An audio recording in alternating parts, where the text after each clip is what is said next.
Buenas tardes, el Señor les bendiga. Sean todos bienvenidos nuevamente a una clase más de nuestro estudio semanal en el libro de Efesios. Estamos siguiendo con esta clase que ya nos ha llevado por un buen tiempo. Estamos llegando el día de hoy al estudio número 16 y me da gozo porque en verdad estamos conociendo más a detalle cada porción de este libro y esperamos seguir adelante hasta terminar, que el Señor nos hable a nuestra mente, a nuestro corazón y que nos ayude a conocerle mejor. Vamos a tomar un tiempito de orar, pedirle al Señor que nos dirija y luego entraremos en materia y que Dios nos ayude para que este estudio lo podamos expresar con claridad para que sea edificación para todos. Oremos. Padre, en esta tarde venimos ante tu presencia, primeramente dándote gracias porque tú eres Dios bueno y misericordioso. Gracias por la bendición de conocerte, Señor, de poder tener la palabra a nuestro alcance, poderla leer, poderla estudiar, Señor. Gracias por la iglesia, Señor, todos los hermanos que están deseosos de aprender de ti y escuchar el mensaje. Mi Dios bendito, te pedimos que seas tú hablándoles a cada uno de ellos, dirigiendo nuestro caminar. Y si hay alguno, Señor, que aún no te conoce, Señor, oramos para que tú les ayudes a venir a tus pies. Si hay alguno que está apartado, mi Dios, tráelo de regreso al redil. Y ayúdanos a entender, a asimilar esta enseñanza el día de hoy. Y bendícenos, te lo pedimos dándote gracias, en el nombre de Jesús, nuestro Señor y Salvador. Amén. Muy bien, entonces continuamos con esta caminar a través de el libro de Efesios. Ahorita ya estamos cercanos al final del capítulo 2. La semana pasada llegamos hasta el final del versículo 18. Hoy nos queremos enfocar en el versículo 19 y solamente un versículo porque para mí tiene muchísimo contenido, pero aún más es un mensaje de mucha bendición lo que encontramos allí en Efesios 2:19. Allí se nos dice que nosotros somos miembros ahora de la familia de Dios. Ahora la pregunta es, ¿a qué se refiere eso? Pues vamos juntos a mirar en la Biblia y vamos a seguir este estudio y que sea el Señor el que nos hable a través de su palabra. Vamos a leer primeramente Efesios capítulo 2, versículo 19, y allí dice, así que ya no sois extranjeros ni advenedizos, sino conciudadanos de los santos y miembros de la familia de Dios. Interesantemente este versículo empieza con una expresión, así que. Esa expresión, así que, abre la puerta para una conclusión. Ahora Pablo está casi concluyendo todo lo que nos ha enseñado a través de este capítulo 2. Todos los versículos del 19 hasta el 20, o sea, de hoy en adelante hasta el final, van a dar esa enseñanza conclusiva de todo lo que Pablo ha estado enseñando a través de este capítulo 2. Y lo que quiero que miremos hoy es que nos llaman miembros de la familia de Dios. Hasta ahora hemos visto que la iglesia de Efeso, allá donde estaba la iglesia, era una comunidad multicultural, o sea, habían personas que eran judíos, pero también habían personas de muchas otras partes. Éfeso era una ciudad comercial y tenía muchas personas que caminaban por allí. Entonces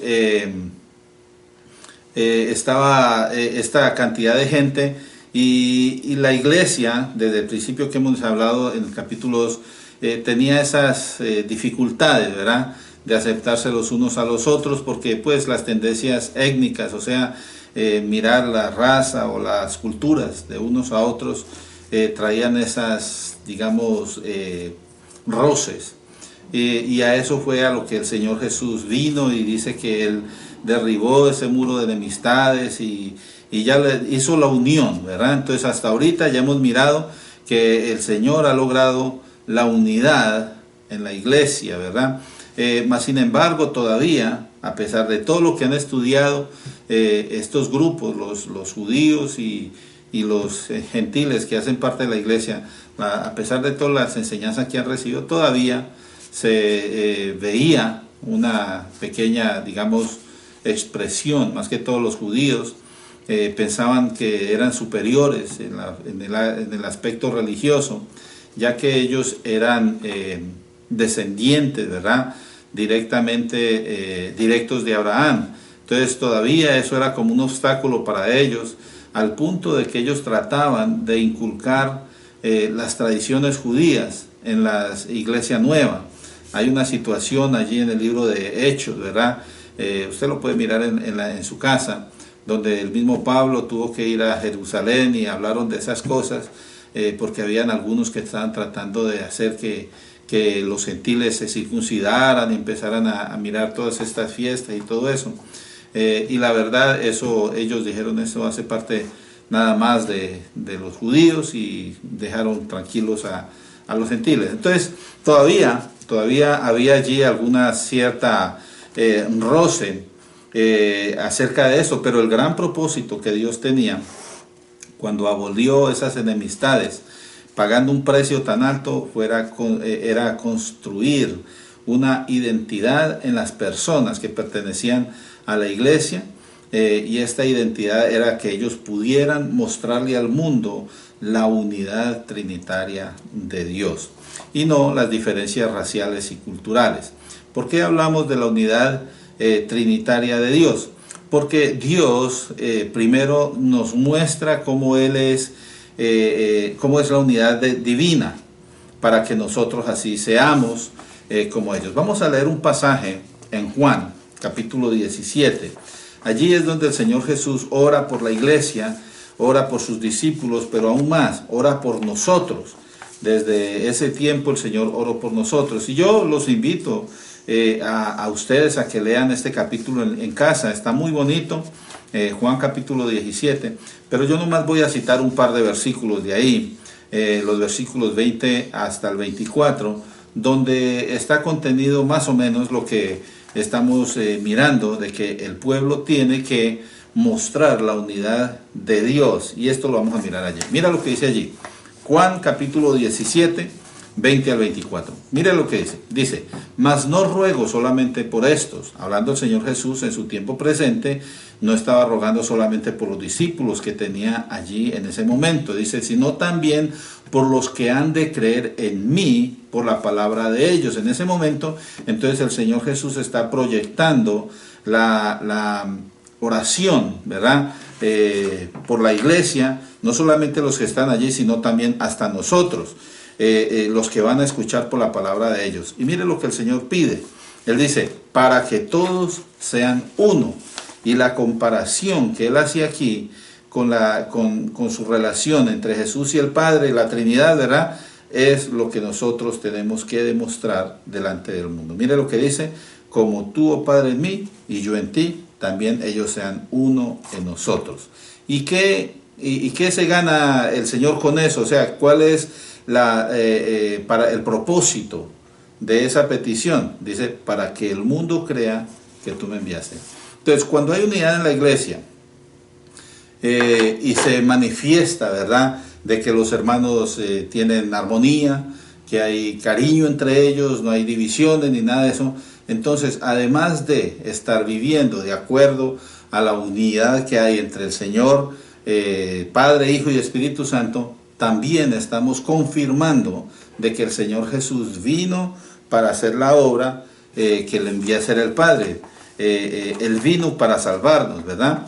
Entonces para que el mundo crea que tú me enviaste. Versículo 22. Estamos nuevamente en Juan capítulo 17, seguimos el versículo 22. Dice, la gloria que me diste, yo les he dado, para que sean uno, así como nosotros somos uno. Y el Señor repite varias veces esto allí. Versículo 23 dice, yo en ellos, tú en mí, para que sean perfectos en unidad. Mire hasta dónde va la oración del Señor Jesús. Él quiere que la unidad de la iglesia sea perfecta. Por eso Él nos compara al cuerpo, y el cuerpo no puede funcionar desmembrado, tiene que estar unido.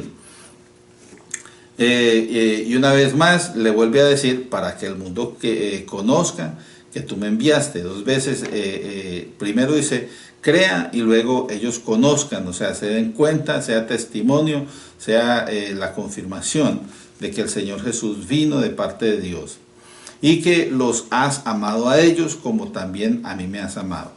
Padre, aquellos que me has dado, quiero que donde yo estoy también ellos estén conmigo para que vean mi gloria que me has dado, porque me has amado desde antes de la fundación del mundo. Entonces, este pasaje, esta porción, nos llama a nosotros a entender de que la unidad en la iglesia es esencial, porque confirma no solamente que el Señor está con nosotros, pero que Él vino a darnos esa enseñanza. Entonces esta porción habla de la unidad que Dios quiere que exista en la iglesia.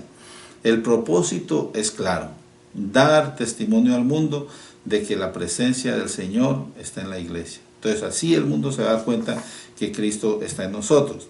Es bueno que nosotros también recordemos, en este momento hagamos como un recuento de lo que hemos estudiado a lo largo de este capítulo, que dan la claridad progresiva de lo que Dios quiere de su pueblo. Entonces vamos a mirar, a citar unos versículos que ya hemos estudiado en Efesios, donde se nos da diferentes nombres como iglesia para llegar a este punto donde somos conciudadanos y miembros de la familia de Dios. Miren, Efesios 2:14 dice primero que somos un pueblo.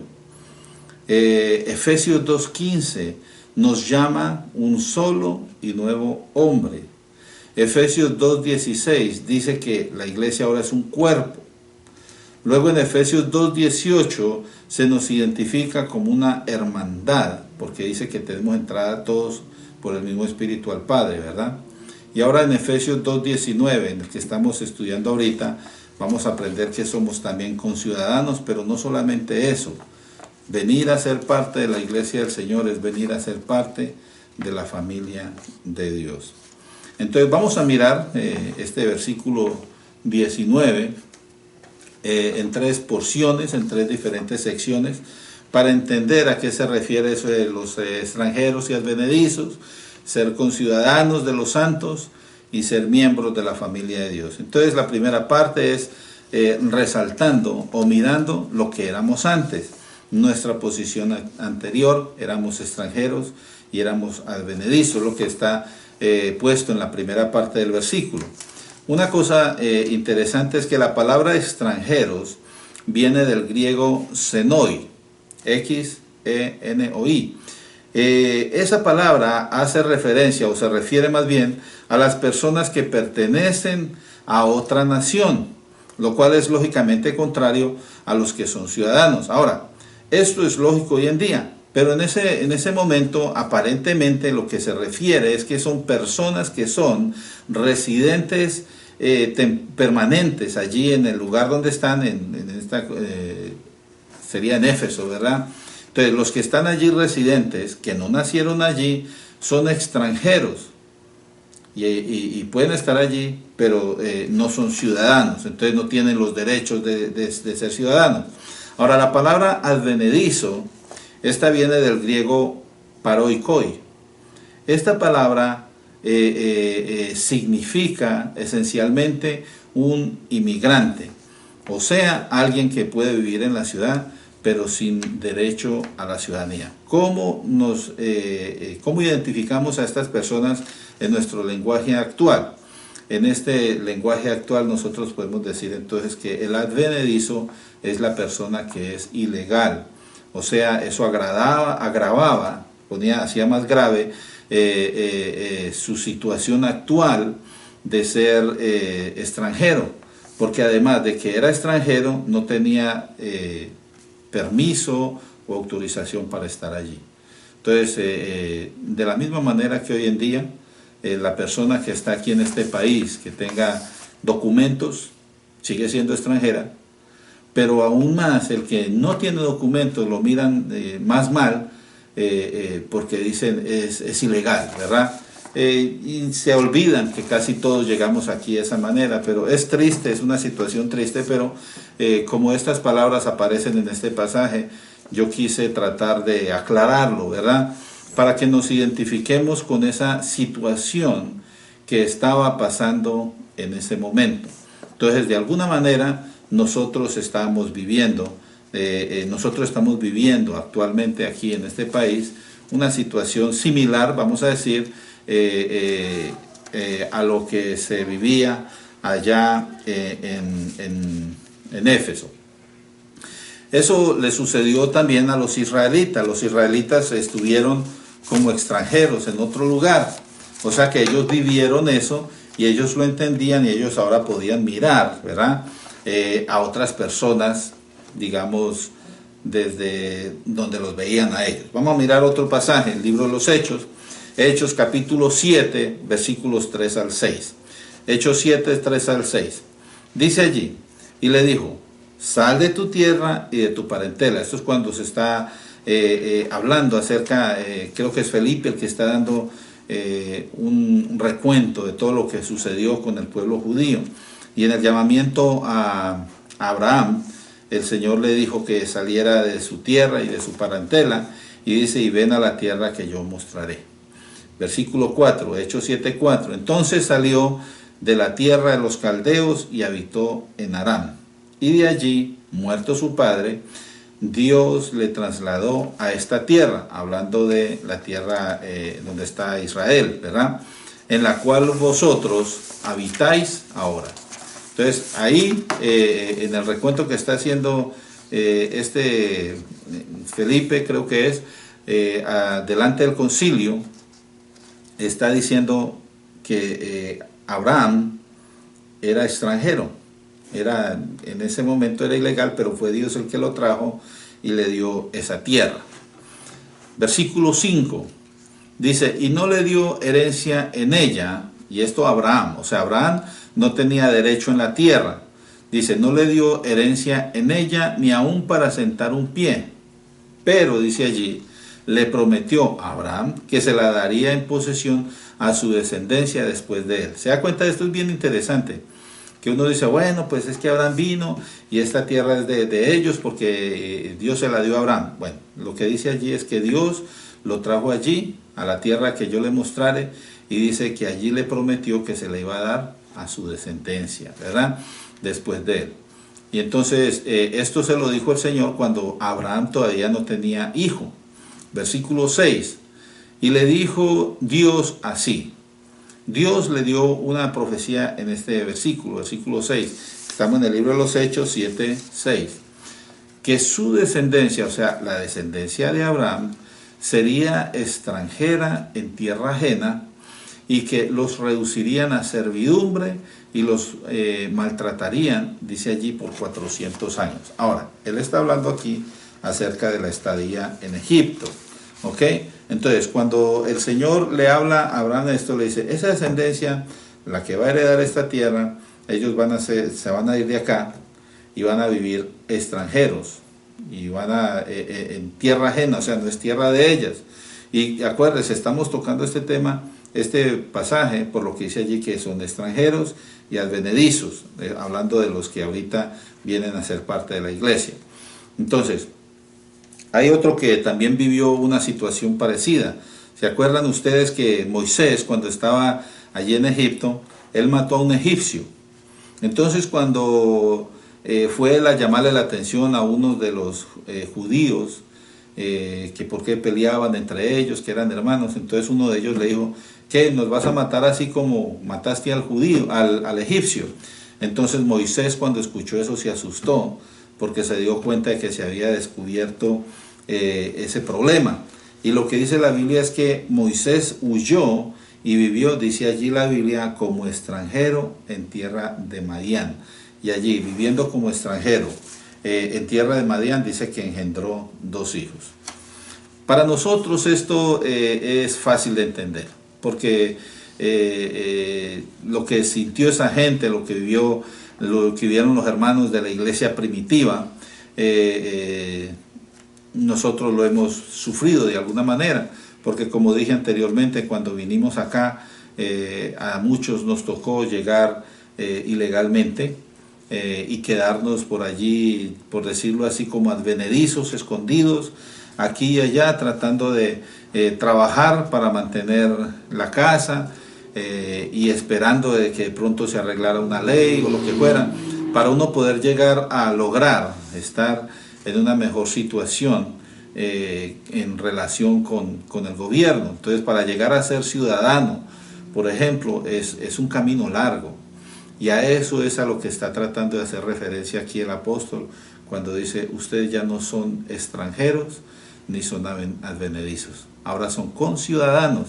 Y ese es, por decir algo, la meta a la que el apóstol está tratando de llevar a todos los gentiles que han recibido el regalo de la salvación a través de la obra de nuestro Señor Jesucristo.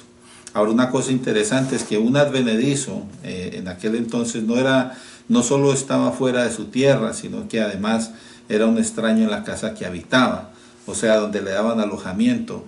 Él no podía pensar en que iba a llegar a ser parte de la familia. Él simplemente era o un obrero, un siervo más, o un esclavo. De todas maneras no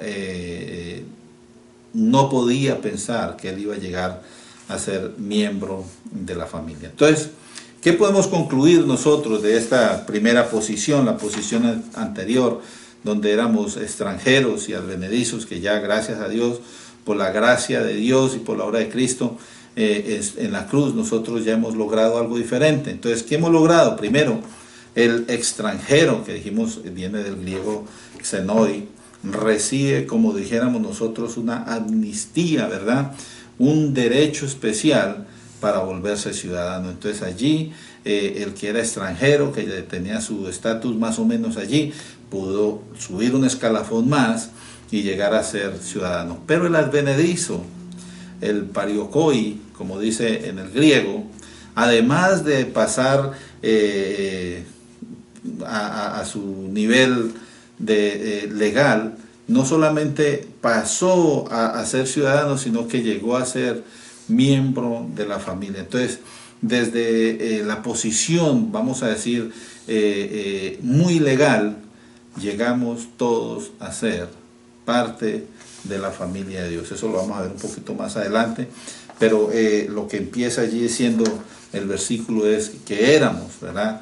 Ya no somos extranjeros ni advenedizos. Entonces la situación del gentil esta situación ya se había explicado anteriormente en el versículo 12, Efesios 2:12, que dice: en aquel tiempo estabais sin Cristo, alejados de la ciudadanía de Israel, alejados de los pactos, de la promesa, estamos sin esperanza y sin Dios en el mundo.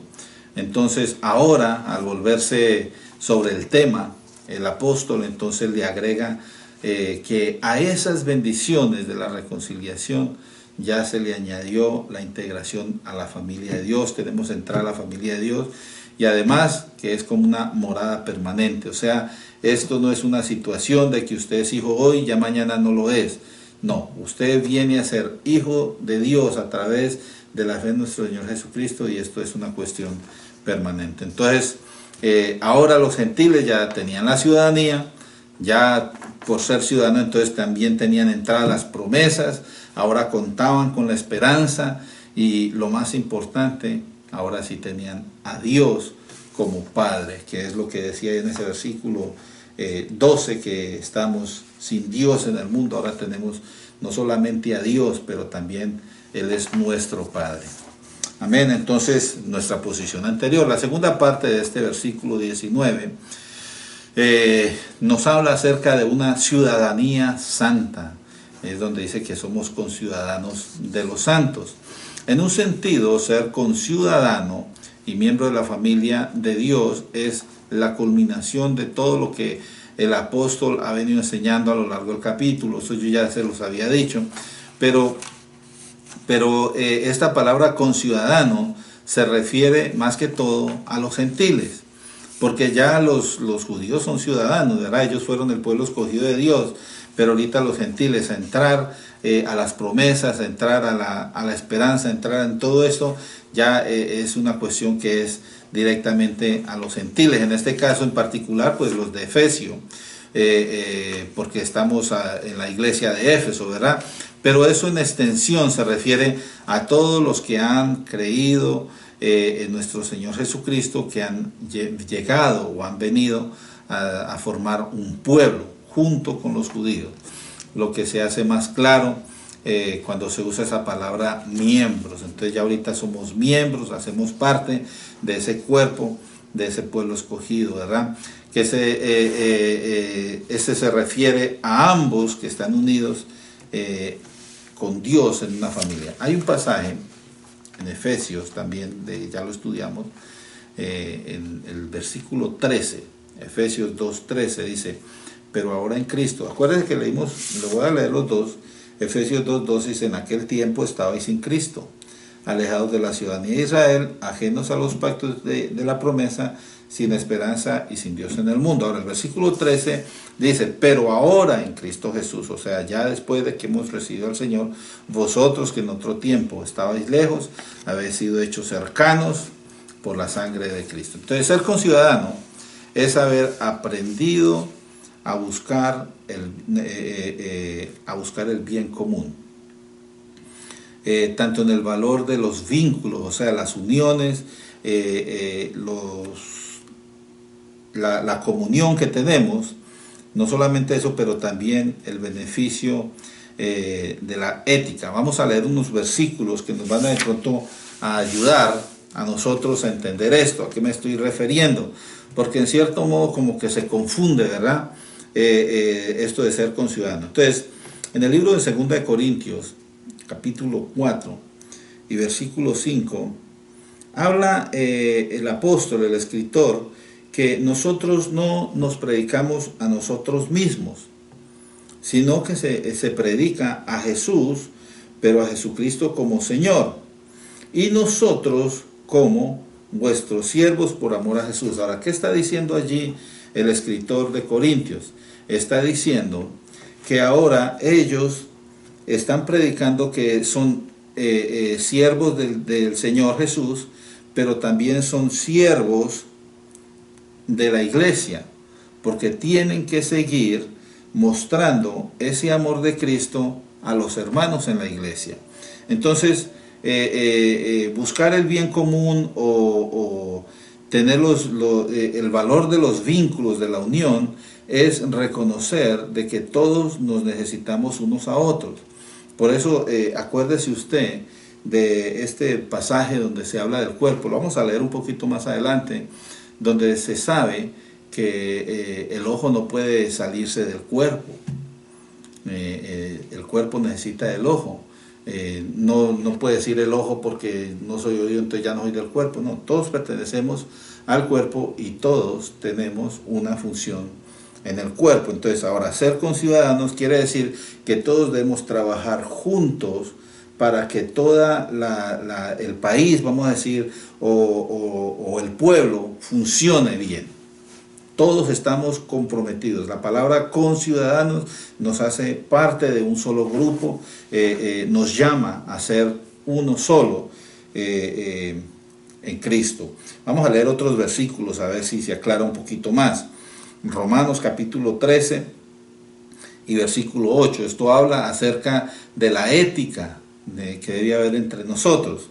Dice allí: y no debáis a nadie nada, sino el amaros unos a otros. O sea, nosotros tenemos, lo único que yo le debo a todos es amarlos, ¿verdad? Es lo que dice allí: no debáis a nadie nada, sino el amaros el unos a otros, porque el que ama al prójimo, mire qué tremendo, ha cumplido la ley. Por eso es que cuando le preguntaron al Señor Jesús, bueno, ¿y cuál es el mandamiento? Y todo eso: amarás al Señor tu Dios con todo tu corazón, ¿se acuerda? Entonces, cuando usted ama a su prójimo, dice allí, ha cumplido la ley. Y los versículos en Romanos capítulo 14, versículos 13 y versículo 19, dice: así que ya no nos juzguemos más los unos a los otros. También está hablando acerca de la unidad. El ser conciudadanos quiere decir todos hacemos parte del mismo pueblo, tenemos que amarnos, tenemos que aceptarnos, tenemos que vivir juntos, ¿verdad? Entonces dice allí, Romanos 14, 13, ya no nos juzguemos más los unos a los otros, sino más bien decidid no poner tropiezo u ocasión de caer al hermano. Es interesante eso. hay algunos que quieren ver cómo le va mal a otro, ¿verdad? Y uno tiene que ser más amoroso y que alegrarse, ¿verdad?, por los logros de Dios. Yo he conocido gente que se enoja cuando otro prospera. Debiera, en lugar de enojarse, alegrarse, porque si prospera uno, todos prosperamos. Somos parte, ¿verdad?, de la misma sociedad, por eso dice conciudadanos. Versículo 19, en Romanos 14, 19, así que sigamos lo que contribuye a la paz y a la mutua edificación. Entonces, todos estos vínculos por la ética cristiana, la ciudadanía de los santos, son sinónimos de una vida feliz. Cuando todo esto se vive, cuando todo esto se comparte dentro de la iglesia, entonces se ve la alegría, se ve una iglesia entusiasmada, todos quieren participar, una iglesia que es digna de ser compartida y ministrada a los demás. Porque, hermanos, a veces llega uno a algunas congregaciones que eso, uno dice, bueno, ¿y aquí a dónde llegué yo, verdad? Debe ser la unidad entre todos. Ok, los miembros de la familia de Dios tienen que preocuparse por la santidad en la ciudad divina. Estamos hablando del lugar cuando lleguemos a la eternidad, ¿verdad? Porque el enemigo no es otro ciudadano. Tenemos que entender que Satanás no es otro ciudadano, sino uno que se ha entrado para destruir, ¿verdad? Como dice Juan 10:10, la parte del ladrón no viene sino para hurtar, matar y destruir. Cuando usted ve a una persona que está haciendo división o está creando discordia y todo eso, entonces nos damos cuenta de que posiblemente es una persona que no es conciudadano, no es parte de la familia de Dios. El otro día estuvimos haciendo un estudio acerca de la cizaña, ¿verdad? El trigo y la cizaña, y nos dimos cuenta que a pesar de que el trigo y la cizaña se ven muy parecidos cuando están creciendo, cuando llega el momento de dar el fruto es cuando se ve la diferencia. Y dice la Biblia que hay trigo y cizaña en la iglesia. Entonces uno se da cuenta de eso, de que a pesar de que hay algunos en la iglesia que no pertenecen, que no son conciudadanos, nosotros tenemos que convivir con ellos para que de pronto, de alguna manera, podamos impactarlos y que ellos vengan al conocimiento de nuestro Señor Jesucristo. Entonces, mientras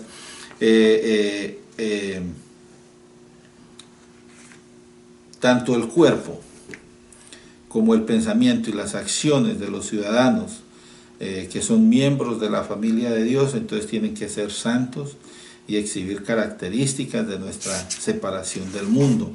Esto es para la gloria de Dios, porque como somos conciudadanos, hay un pasaje por ahí que dice que uno tiene que ayudar a llevar las cargas los unos de los otros, ¿verdad? Cuando usted ve a un hermano que está con dificultades, hermano, ore por él, ayúdelo, guíelo. Entonces todos tenemos que mostrar características de la separación del mundo. Ya no vivimos como en la vida antigua, ya somos nuevas criaturas.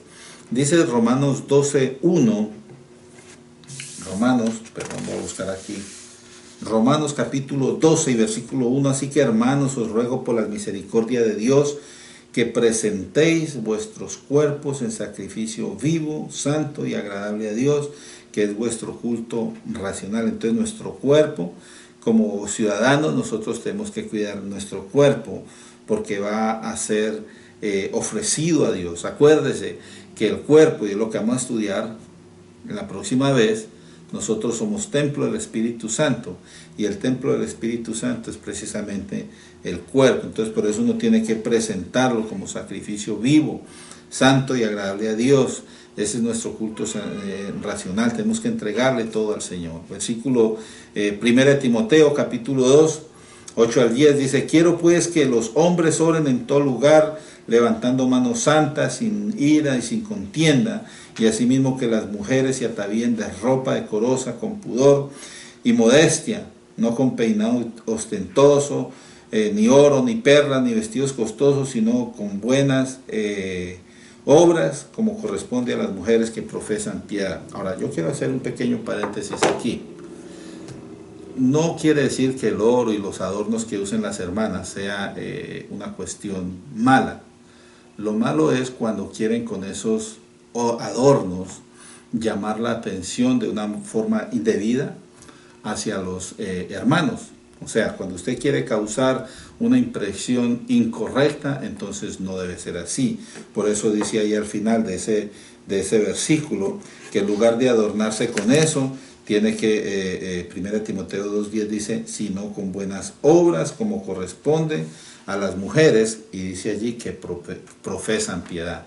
O sea, las mujeres que dicen que son cristianas, tienen que ser mujeres que hacen buenas obras, y no por ahí y vamos a decir como demostrando lo que no son. Hay palabras que uno pudiera usar, pero no quiero usar ese lenguaje en realidad, porque son hermanas queridas y solo pedimos que el Señor les ayude a mantenerse en compostura, ¿verdad? Guardándose de las cosas que el mundo ofrece. Un pasaje más que quiero leer en esta segunda parte, donde si hablamos de la santidad, la ciudadanía santa, porque acuérdese, ustedes son conciudadanos, leo nuevamente el versículo, ¿verdad? Así que ya no soy extranjero ni advenedizo, sino conciudadanos de los santos. Y ser conciudadanos de los santos quiere decir que nosotros tenemos que vivir en santidad. Por eso yo estoy trayendo todos esos versículos que nos menciona la Biblia, llamándonos a ofrecer nuestro cuerpo, llamándonos a mantener nuestro comportamiento, no solamente los hombres que cuando van a orar que levanten manos santas, ¿verdad? Sino que también las mujeres que sepan guardar su pudor y todas esas cosas. Y otro versículo más, aquí en 1 Tesalonicenses capítulo 3, versículos 12 y 13, dice, y el Señor os haga crecer y abundar en amor los unos para con otros, para que con todos, como también lo hacemos nosotros para con vosotros, para que sean afirmados vuestros corazones irreprensibles en santidad, delante de Dios nuestro Padre, en la vida de nuestro Señor Jesucristo, con todos sus santos. Entonces, es una despedida de la carta de Tesalonicenses, donde el apóstol ora para que el Señor nos ayude a mantenernos en santidad. Entonces, dos cosas que hemos visto hasta ahora, acerca de este versículo 19, Efesios 2:19, es que nuestra situación anterior era alejados y estamos en una situación muy triste, pero ahora ya hemos adquirido, ¿verdad?, esa ciudadanía entre los santos, somos una ciudadanía santa. Pero ahora no solamente tenemos la ciudadanía, sino que también dice allí el versículo que somos miembros de la familia de Dios. Y mire que esto de ser miembro de la familia de Dios quiere decir que somos parte de la familia de Dios. No es solamente somos llamados así, sino que ya hacemos parte de la familia de Dios. Entonces, cuando Pablo escribe sobre la familia en este pasaje, él tenía muy presente el valor del patriarcado hebreo, los patriarcas, hablando de los hijos de Jacob, ¿verdad? Las 12 tribus, la cual él había estado, con la que él estaba muy vinculado. Hay una parte en Filipenses capítulo 3 y versículo 5, él está dando a conocer quién es él. Dice, si tienen cosas para confiar en la carne, yo más, y todo eso. Entonces allí en el versículo 5 él dice, circuncidado al 8º día. O sea, él seguía la ley desde niño, desde los papás le estaban inculcando eso, lo circuncidaron, como dice la ley, al 8º día. Y luego dice, yo soy del linaje de Israel, o sea, también soy descendiente de Abraham, todo lo que todos los judíos decían, ¿verdad? Y luego dice, de la tribu de Benjamín. Entonces él tenía bien claro cuáles eran sus patriarcas, de qué tribu venía él, cuál era su padre original, ¿verdad? Por decirlo así. Y luego dice, hebreo de hebreos, y en cuanto a la ley, fariseo. O sea, Pablo era una persona que miraba la identidad judía con mucho respeto. A tal punto que él decía, quisiera yo estar mal por amor a mis hermanos los judíos, ¿verdad? Pero él estaba tratando de llamarlos y atraerlos a que se arrepintieran y vinieran a los pies de Cristo. Entonces, aunque muchas cosas con esta situación del patriarcado habían cambiado desde los días de Abraham, las características vitales del patriarcado seguían en pie. O sea, los judíos seguían tomando en cuenta los linajes, seguían tomando en cuenta los padres de familia originales, que si yo vengo de la familia de Benjamín, que si no, que yo soy de Leví, que si yo, todos tenían conocimiento de sus linajes, ¿verdad?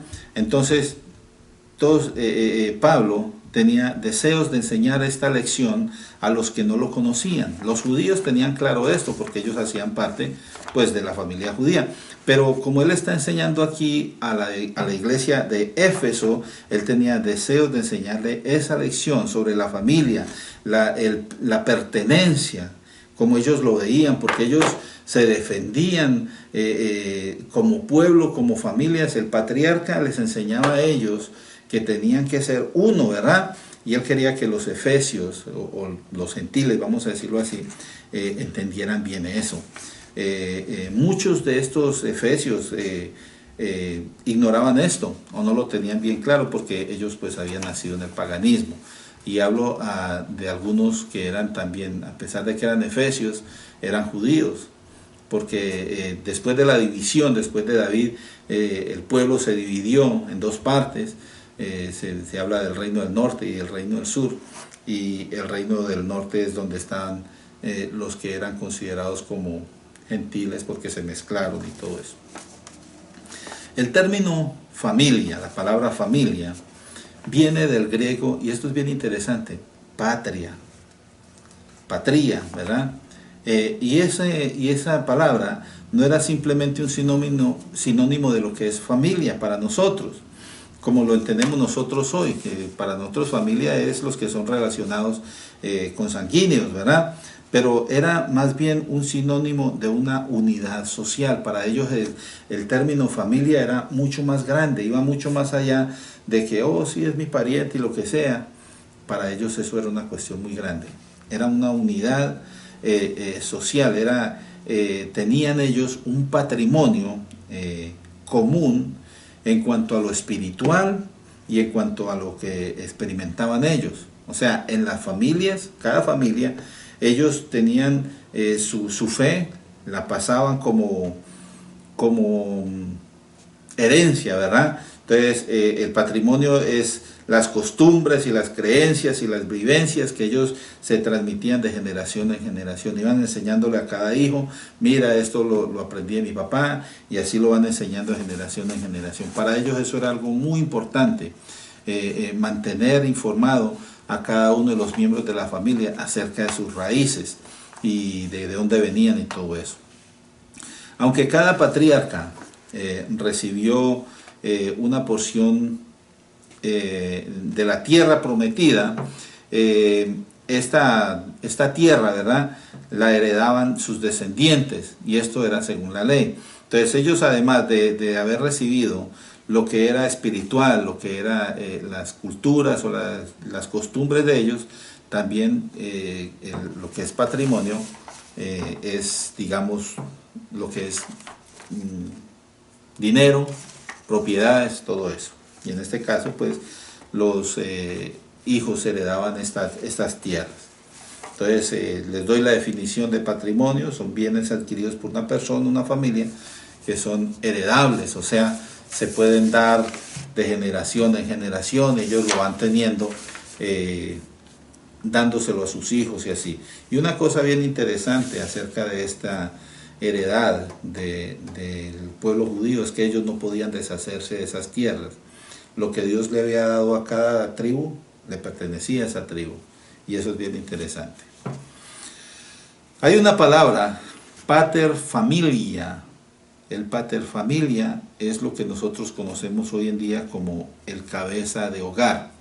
O sea, un patriarca o el pater familia era el señor y el amo de esa unidad formada por la esposa, los hijos, los esclavos y los siervos u otros dependientes. Si usted lee en la Biblia, usted va a ver que las esposas le dicen mi señor al esposo, los hijos también, le dice, no se enoje mi señor y todo eso, porque ellos veían esa autoridad como paterfamilia.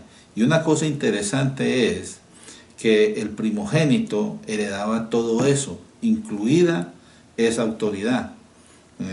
Hay una parte donde Jacob volvió y se encontró con Esaú, estaba todo asustado y le decía mi señor y no se enoje mi señor y todas esas cosas, porque él reconocía que Esaú era el primogénito, aunque hubo una trampa por allá con las lentejas y todo eso. Él reconocía que Esaú era primogénito, pero allí Dios acomodó las cosas pues para que Jacob fuera el que fuera reinara, ¿verdad?, sobre el menor. Y eso es bien interesante. Entonces, la convivencia, este grupo de personas, tenían lugar bajo las órdenes que eran precisas de armonía. Todo lo que decía ese hombre, el cabeza de hogar, se cumplía. Y ese tipo de célula, ¿verdad?, operaba, que operaba, así la forma que operaba esa unidad de familia se utilizó para establecer el evangelio en la iglesia primitiva. Porque ellos, si usted mira, dice que la iglesia que está en la casa de Julano, la iglesia que está en la casa de Sutano, entonces allí cada padre de familia reunía a sus seres allegados para escuchar la palabra. Hay algunos ejemplos, por ejemplo Cornelio. Cornelio no era judío, pero también vivía de esa forma en el hogar. Cornelio era el jefe de familia y bajo sus órdenes había muchas personas. Entonces en el libro de Hechos, capítulo 10, 7 y 8, habla acerca de cuando él tuvo esa visión con el ángel. Dice, he ido el ángel que hablaba con Cornelio, este llamó a 2 de sus criados, Cornelio, y dice, y a un devoto soldado de los que le asistían, a los cuales envió a Jope después de haberles contado todo, la visión que él tuvo de que tenía que mandar a buscar a Pedro, ¿verdad? Entonces ahí vemos el ejemplo de que Cornelio era esa cabeza de hogar y lo que él decía se hacía. Igual el carcelero era otra persona que era cabeza de hogar, que se ve allí, porque imagínense que después de que él sacó a Pablo de la cárcel, lo llevó a la casa y le limpiaron las heridas, le dieron comida, dice que se bautizó él y toda su casa. Mire lo que dice allí, Hechos 16, 29 al 34, entonces viendo luz, se precipitó adentro y temblando se prostró a los pies de Pablo y de Silas y sacándolos les dijo, señores, ¿qué debo hacer para ser salvo? Y ellos le dijeron, cree en el Señor Jesucristo y serás salvo tú y tu casa. Y le hablaron la palabra del Señor a él y a todos los que están en su casa. ¿Se da cuenta? Entonces él trajo a toda la familia porque a él le interesaba que lo que él estaba aprendiendo, también los de su casa lo aprendieran. Y dice, y él tomándolos en aquella hora, misma hora de la noche, les lavó las heridas y enseguida se bautizó él. Y otra vez dice ahí, con todos los suyos. Entonces, ¿por qué él dice allí que todos los suyos? Es porque él era la cabeza y todos ellos eran como, él era el amo y señor allí en ese lugar. La iglesia funciona así. La iglesia es como la familia de Dios. Y ahí nosotros podemos mirar 3 factores que acabamos de identificar de esa forma de familia que se ve en la Biblia. Primero, nosotros vemos que Dios entonces es nuestro pater familia, diríamos. Él es la cabeza. Él es el Padre perfecto. Él es Señor absoluto. Él es amo indiscutido de todo. Como dice el libro de Génesis, capítulo 14, 18 al 22, dice entonces Melquisedec, rey de Salem, que eso es cuando Abraham fue y liberó a Lot de esa gente que los había secuestrado. Dice, y sacerdote del Dios Altísimo sacó pan y vino y le bendijo diciendo, bendito sea Abraham, mire lo que dice allí, del Dios Altísimo, creador de los cielos y de la tierra, y bendito sea el Dios Altísimo que entregó a tus enemigos en tu mano, y le dio a Abraham los diezmos de todo. Entonces el rey de Sodoma, bueno, ahí ya es otra cosa diferente. Pero se da cuenta cómo dice allí que el Señor es amo y Señor de todo, porque fue el Señor el que bendijo a Abraham y fue el Señor el que le entregó los enemigos. Por eso es que este sacerdote dice, bendito sea Abraham de Dios y bendito que el Señor que le entregó los enemigos en su mano. Entonces allí se ve eso. El Señor entonces protege a los miembros del hogar. El Señor en este caso protege a la iglesia y los une bajo su señorío y bajo su santidad. Y hay varios versículos, varios pasajes que pudiéramos nosotros leer, pero mire, 1 Tesalonicenses 5, 23 y 24, y el mismo Dios de paz os santifique por completo en todo vuestro ser, espíritu, alma y cuerpo, y sea guardado perdón, irreprensible hasta la venida del Señor Jesucristo. Fiel es el que los llama, ¿verdad?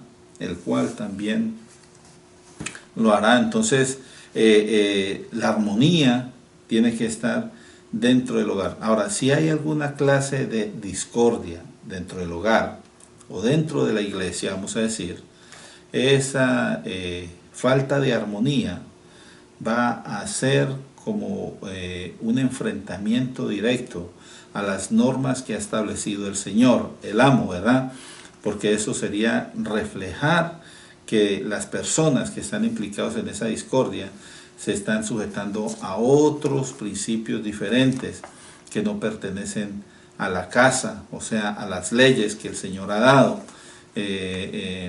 para que la armonía regrese. Entonces toca que el Señor aplique la disciplina, porque había veces que habían dificultades y en esto uno puede decir que hubo algunos padres que fallaron. Por ejemplo, miramos a David con esta situación que tuvo, el hijo que le violaron su hija y luego el otro que trató de tomar el control del país y todo eso. Él no, digamos, puso disciplina allí con esos muchachos, sino que de alguna forma era como permisivo él, no sé por qué era así, pero así está allí en la Biblia. Pero mire que dice Hebreos 12, 7 y 8, que el Señor sí disciplina a los que recibe como hijos. Nosotros hacemos parte de la familia de Dios, somos miembros, y como miembros recibimos también el mismo trato de todos.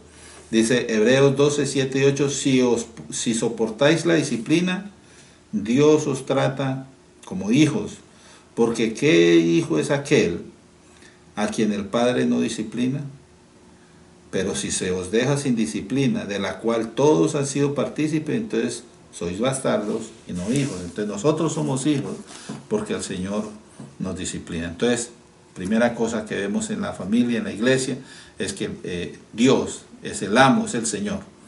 La segunda cosa es que los creyentes como familia recibimos de Dios esos derechos de herencia. Y eso es algo bien interesante porque, como dice el versículo aquel, estamos lejos, sin ciudadanía, sin derechos, ni nada.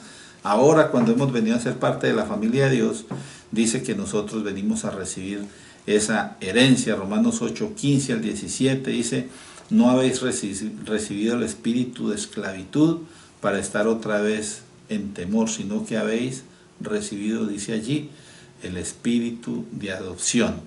Y por haber recibido ese espíritu de adopción, entonces dice, nosotros clamamos Abba Padre, que es lo mismo decir papito, hablarle al Señor como nuestro Padre.